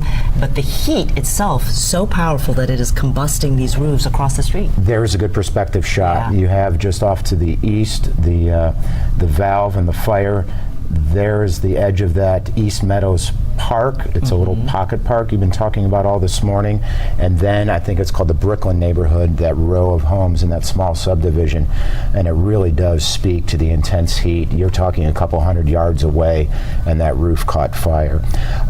Getting back to the company, Energy Transfer, they say they have no timeline at this point. This came in about 12:45, so about 40 minutes ago. No timeline on how long the process of burning that residual leftover liquid natural gas will take, but they're working closely with local authorities. Here's a biggie that's certainly going to be worthy of follow-up, folks. The company, and I'm quoting here, says, "We are aware of early reports indicating that an unknown passenger car entered our right-of-way and struck the valve location." This again coming from a statement from the company that owns the pipeline, Energy Transfer.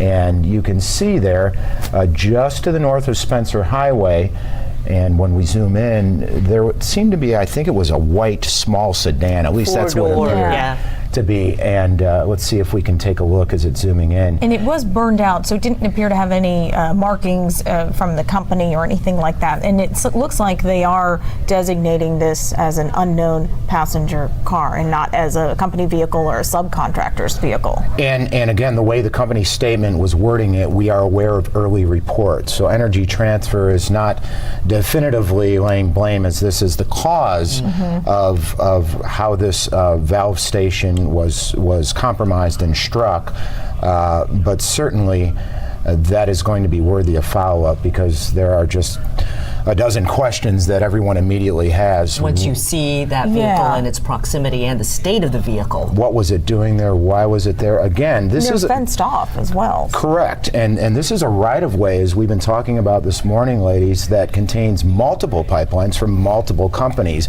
We identified at least 11. It was almost like a tangled spaghetti line going from south to north of all these pipelines. So again, it just raises the question, what if in fact that was the cause?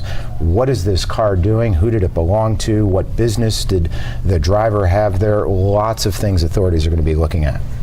Definitely a huge scare for that neighborhood there as we continue to watch firefighters pour water on those homes and structures in the area just to keep them safe. A woman there describing it as she thought an airplane had crashed in her neighborhood. And then when you go outside and you see those flames, she said her nerves were shot, and I don't blame her, because that is terrifying to see that. And also for the folks who then were told to evacuate. I mean, a lot of those back fences have burned. One woman said the cover on her grill completely burned in a matter of seconds. I mean, or melted in a matter of seconds.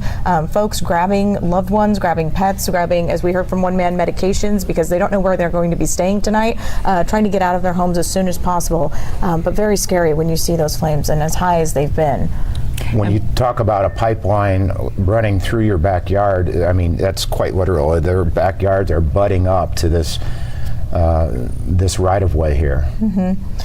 Hopefully, in the next couple of minutes, we're going to hear from officials. We are hoping for a 1:30 press conference and hope to hear from officials there to kind of get more of an idea of what may have caused this fire to burn and this pipeline to burst. Yeah, and we know several of the schools there are sheltering in place or have closed for the day, including San Jacinto Community College, which is where we find our Maria Aguilera. She's been talking to students throughout the morning, and I think she's got someone else she's been visiting with.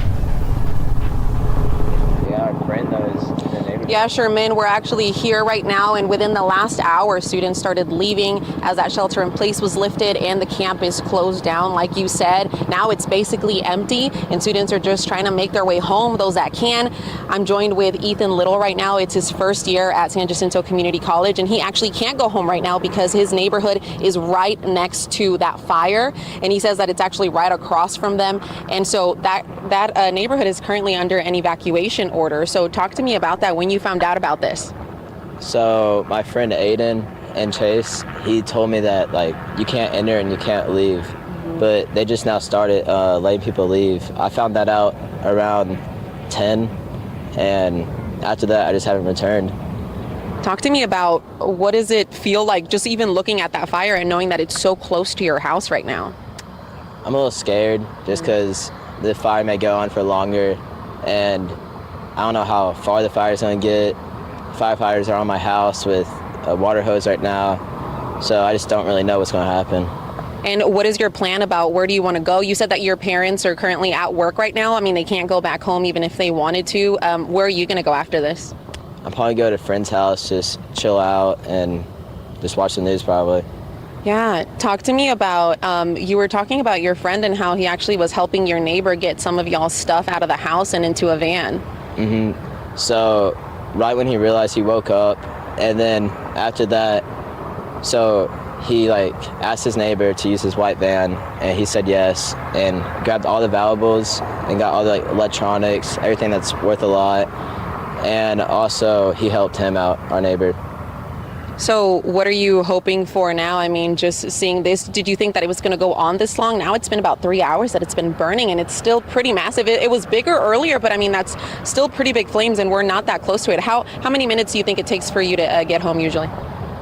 From here, San Jag, around like 5 less maybe. So that's really close by. Did you think that it was going to be burning this long? No, I thought it'd be done by now, but it's not. I hope it finishes soon. Yeah, and as of now, we still don't have a timeline yet. And then any plans for the campus or not? They're planning on keeping it closed for the rest of the day, right? You had just one more class that you had to miss. Mm-hmm. So they just sent out a text and they closed it for the rest of the day, the whole campus. So now you're going to a friend's house and just stay safe and hope that your parents get safe there as well. Well, thank you so much, Ethan. It was really good meeting you, and I hope that, you know, your home stays safe, your parents are safe, and that you have a place to go for now at least. And we're all hoping that this fire dies down quickly. We are going to be getting an update here soon around 1:30. That's what we're hearing, that we're going to be getting that update from Deer Park Police. Here, St. Jack Community College is closed now for the rest of the day. We're told that employees are going to be working from home. The flames, you saw them. They're still burning a little bit less than they were earlier, but I mean, that fire is massive, and the fact that you could see it still from here is a pretty big deal. It was mutual aid. We saw Houston Fire Department come in, Clear Lake Fire Department as well. Now we're just waiting on officials to confirm reports on what exactly caused this fire and if there is a timeline of when it's going to be put out. But for now, I'm going to toss it back to you in the studio. All right, thanks, Maria. And just a quick note that there are some Pasadena ISD seniors, high school students, who attend classes at the San Jac Community College. They have been sent to building number 20, and Pasadena ISD is sending a school bus to transport them back to their home campuses so they can get back, back to classes, back to their families at the end of the day. Yeah, pretty wild to see that intense fire burning behind Maria and the student that she was interviewing. I mean, hopefully we are going to watch that flame get smaller and smaller. What's burning now is residual natural gas after Energy Transfer lowered the PSI on this line from 1400 to 200. It'll still take a while, but it sounds like things are going in the right direction. Also tough, we're familiar with it when we see chemical fires and natural gas fires like this in our area, but you see a huge fire and you would hope that firefighters would be putting stuff on the fire, but instead they are putting water on the homes there because the heat is so intense. They don't want anything else melting or burning. We see that back fence on a lot of those homes that lines up right with that easement have already melted. And then, of course, the car in question that is very close to that pipeline that the company is saying Energy Transfer is calling a unknown passenger vehicle that is there. So hopefully at 1:30, now at 1:31, hopefully in the next few minutes, we'll have officials gather and give us an update on what exactly is going on. Of course, we'll get that briefing live from Deer Park Police Department where authorities are gathering there. Yeah, and kind of interesting, if you take a look at the center of your screen, so there is a large utility pole standing there to the right, and you can see all of the power lines, transmission lines that have obviously melted, and they're just draped down onto the ground there. And then to the left, we've got an Air 11 shot of the vehicle in question, which Energy Transfer is described, I guess, as a civilian vehicle. We presume they're trying to distinguish that as not being an employee or a contractor, perhaps, but that vehicle clearly quite close. Okay, it sounds like our news conference is starting. Let's go live now to Deer Park Police Department. Situation, and he was making sure that any resources that we needed from the state on down are being extended. Let me start out with the most current information that we have is that the pipeline is owned by Energy Transfer.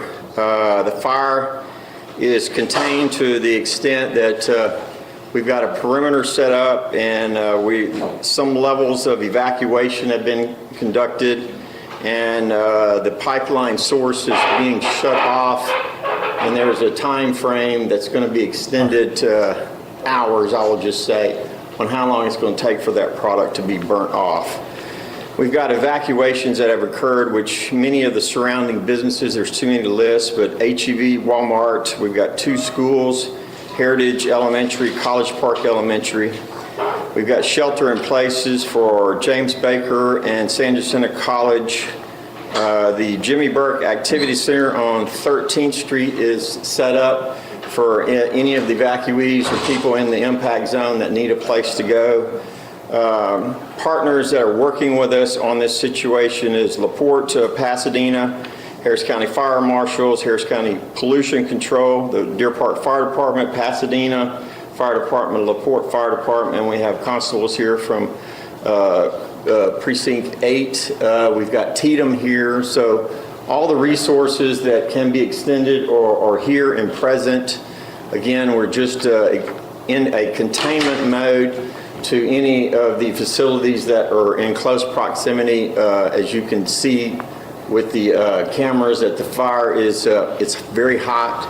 So a lot of the house structures that are adjacent to that are still catching on fire, even though we're putting a lot of water on them to try to control that.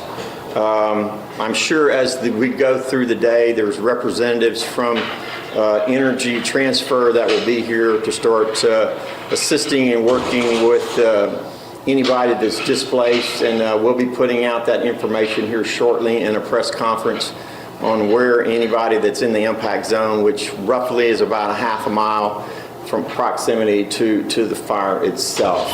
Did you have anything you wanted to add to that? Anybody have any questions? Yeah. Do you know the cause of this fire? The cause is under investigation, and it's way too early to speculate exactly. Mayor, right now, how many injuries, if any, do your first responders? Got that. We have one fireman that had minor. Thank you so much. There's one fireman that's been treated for minor injuries. So far, that's it that we've treated through our EMS.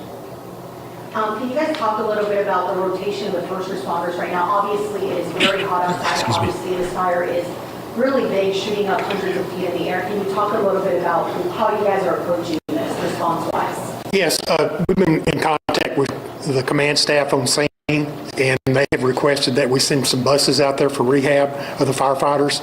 We've done that and coordinated that through our Parks and Rec department, and we have now set up those buses sitting in a parking lot in the area so they can go over there and rehab as needed. Mayor, have you ever had any issues like this in your state before, seeing a pipeline like this? Obviously, the images are quite jarring for a lot of our community. Well, we've dealt with a number of things. This is my 12th year mayor, but specifically to this type of incident, no, not specifically. Mayor, you mentioned that there are some houses that got on fire. Do you know how many homes are on fire? Right now, there's approximately 5. That is the closest that you can see on most of the video or audio that's being put out there that is being, the fire department is putting water on that to try to keep them from catching on fire. But did they actually catch on fire, or this is preventative measure? I think a combination of both. Correct. Mostly due to the radiant heat coming from the pipeline fire. And, it was light smoke coming up, no major smoke coming off the structures. They were able to get in there and extinguish the hazard.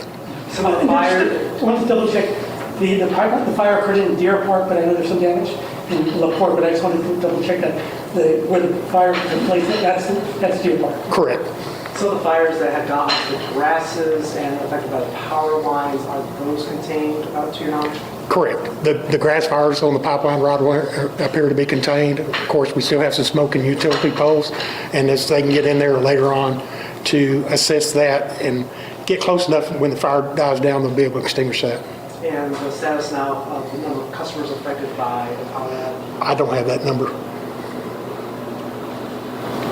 Mayor, do you know if this was an explosion, or can you just talk more about the way projectiles went to burn grass and burn other things? Can you just... In all honesty, until the investigation is complete, we're not going to speculate on anything in regards to the original source or what caused the incident to occur. There's a number of different things, and all that will be worked out after the fire is put out.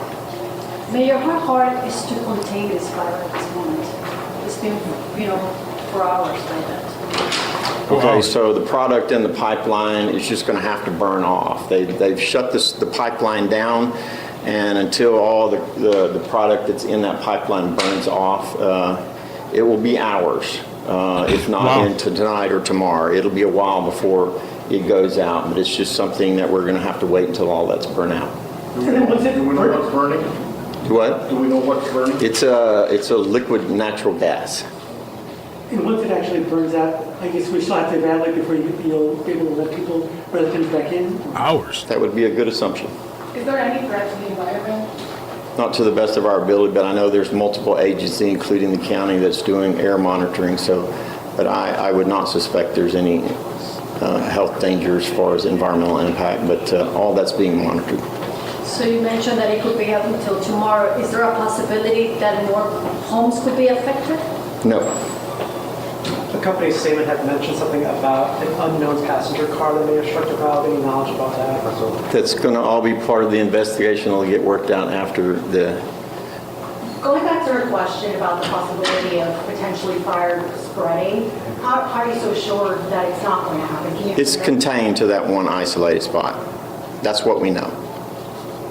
Hypothetically, anything's possible, but we don't foresee that spreading beyond where it's at. What's your message to the folks that live along that area? We met a woman earlier today. She was very emotional in her car, had no idea. We later found out that her home was one of the homes that had fire in her front door.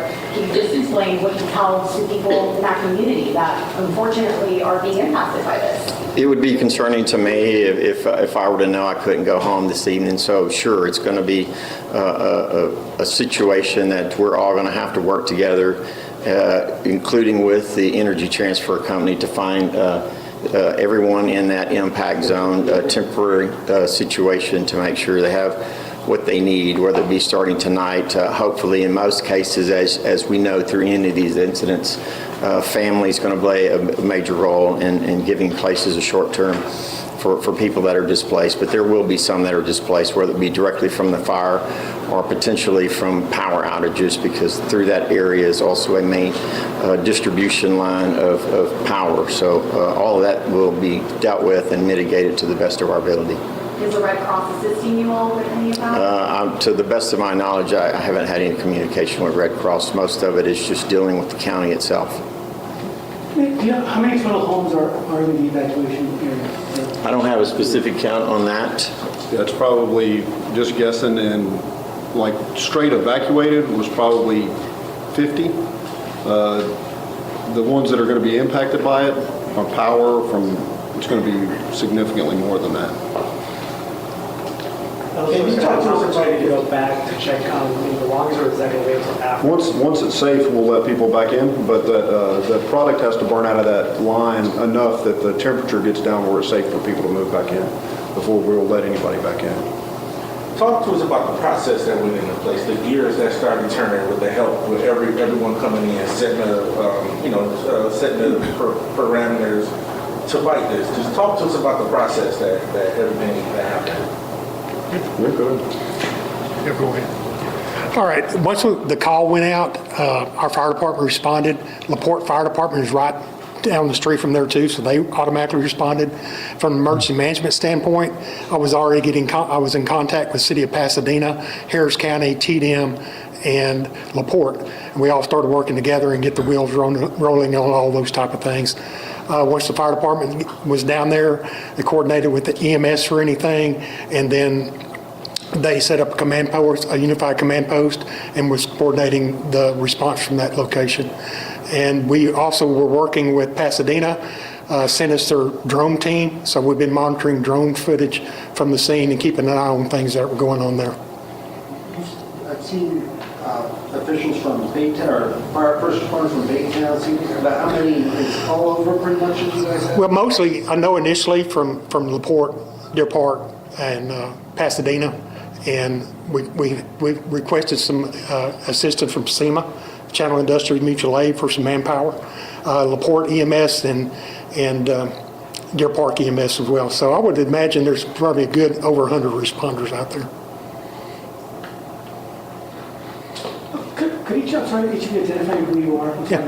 I'm Jamie Galloway, the Emergency Services Director for the City of Deer Park. Yeah, Frank Hart, Assistant Chief in Deer Park. And I'm Mayor Mouton. Thank you. It is there, yeah. Closing thoughts, as you know, obviously we talk about potentially this going into the night, several hours. Will we be able to hear from you all again at some point this afternoon? Sure, we'll be putting out obviously some press releases as we gather information. This is going to be a whole lot of hurry up and wait narrative. As I know the question that was asked about the personnel on the ground, I'm sure there will be calls for additional personnel on the responders to rotate some people out, because with the heat and in that proximity, I'm sure. So that'll most probably be, the longer it goes, something we'll have to start looking at. obviously dealing with the Energy Transfer Company, making sure that any of the claims and needs that are going to be coming up here as it goes later in the day are going to be a top priority, making sure that everybody's in the impact zone is assisted in any manner that we possibly can. I know you're still investigating, but there were a lot of people saying that apparently the fire started due to a car that hit the pipeline. Is there a possibility that that could be the reason? There's a possibility. We're not going to comment on anything pertaining to the investigation. It's very early in the narrative, so you know the car is there. We know the car is there. We're not for sure in any aspect, so we're not going to speculate on that until we have an opportunity to really lay out what occurred, and it'll all be done after the fire is put out. In terms of the infrastructure of that area, this is from a colleague. Is the manifold secured in any way? If there's a gate or it's open access so a car could just drive up? There was a fence around that complex.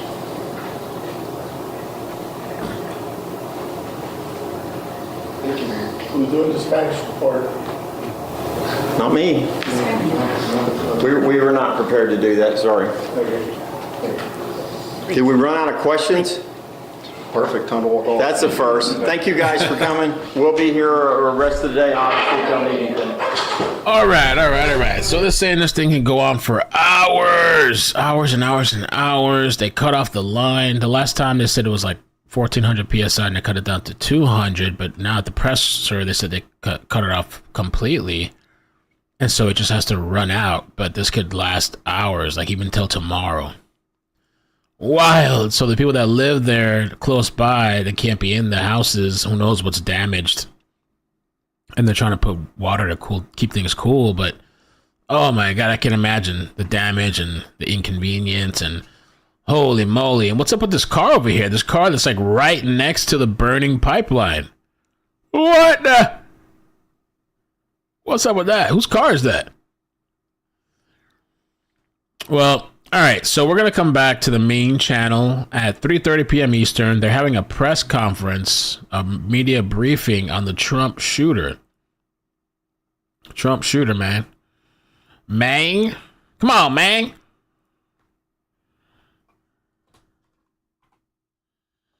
So we're going to be on the main for that, and then we're going to come back again after. We're coming back again after that, maybe an hour or two. I don't know. We'll see how long it takes because I have a couple of things and updates to go over. We're going to come back again when we have notifications. I have no notifications, so when you guys hit like, that really helps me out. Okay, you guys did a good job over here, so I appreciate that. So on the new stream in about less than an hour, we're going to check out the press conference, all right? And I'll keep an eye on this throughout the day, the fire, see what's going on, but this is going to be hours and hours and hours and hours. Lord Almighty. What's going on with the Kentucky manhunt? Nothing. Still missing. No significant updates. No press conferences. Nothing. Nada. Absolutely nothing.